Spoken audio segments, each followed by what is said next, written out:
Yeah, so that was Raw Ayers there, the great American jazz experience, talking about Fela himself.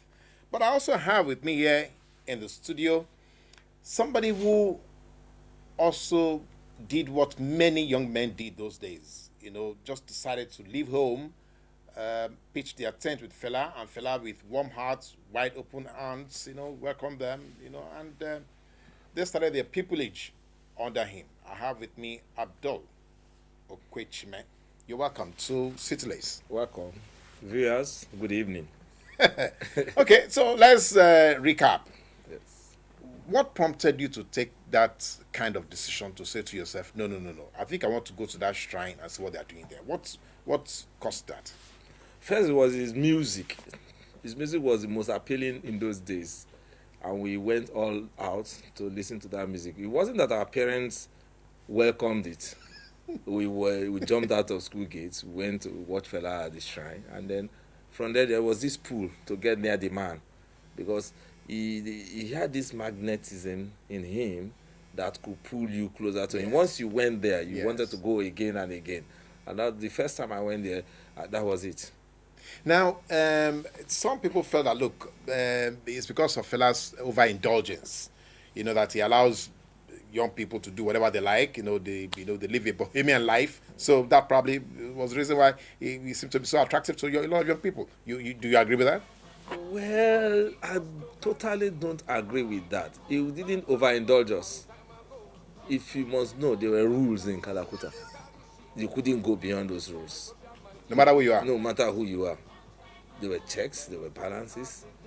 And contrary to what people thought outside, that Fela overindulged you, he allowed you to do all sorts of things. No. For instance, Fela never encouraged or never allowed anybody to smoke coke or heroin.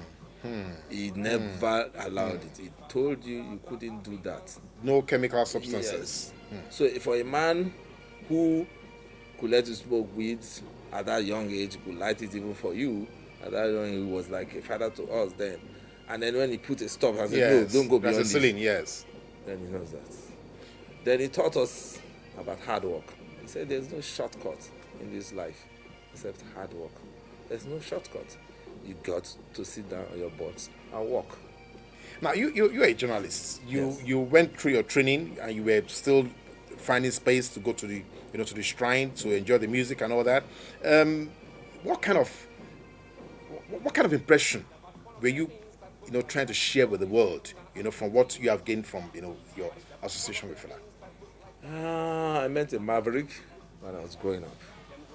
While I was a student in the University of Lagos, I lived in Kalakuta. I went to University of Lagos. From Kalakuta? From Kalakuta, my whole year one. I went from University of Lagos to Kalakuta. Back home, that was home, Kalakuta. And then he taught me so much.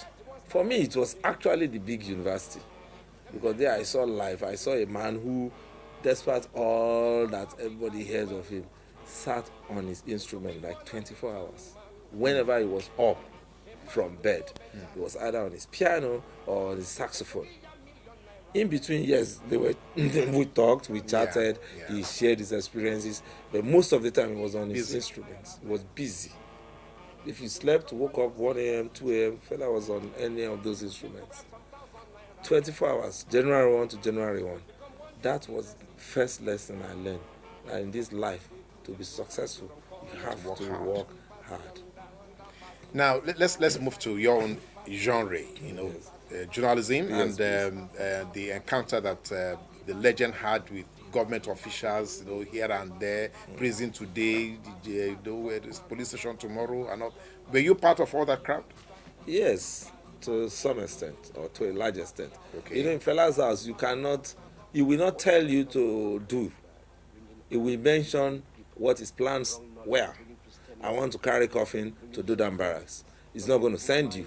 But once he was ready to carry the coffin, you had to come. If you want, and you won't want to be left behind. I mean, why are you living there if you are going to be out of this action? Yes. So those activities, I was part of it. Carry coffin to Dodam Barracks, carry sheets to Abiola's house, all those type of things. We drove the truck that carried the sheet. Yes. We all followed. When we got to the Abiola's house, it was on that dumped it. We were all part of it.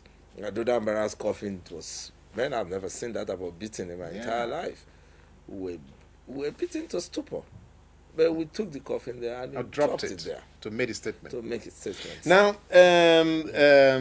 some people have come to the agreement that Fela's music, Fela's lyrics were prophecies. Yes. And in a way, he was right, trying to make sure that he stood by those words, even till his death. So, do you see that repeating itself now? There are a lot of people are trying to buy into his music or copy his music or play his music. You think that's going to happen? Yeah, it's already happening. Two things. While he was alive, he told and Lemmy is going to come on stage soon, yes, that whatever you do in life, do it very well. If they don't appreciate you while you are alive, when you are gone, they come to your grave. Today, the world has literally gone for him in his grave. Secondly, the death is what we are supposed to be celebrating today. For me, it was his birth, because it was after that day that the whole world woke up to Fela. The whole world started looking for him. The whole world are today buying into his music. Everybody is copying his music. Everybody is buying his beats all over the world. The whole world suddenly woke up to Fela that we just took for granted. Yes. So for me, I said, thank God I went. I wish my father was alive to see that I was right then and he was wrong. Well, it's a pity. We have so many persons here in the studio. So Abdul Okwechime cannot occupy all the time.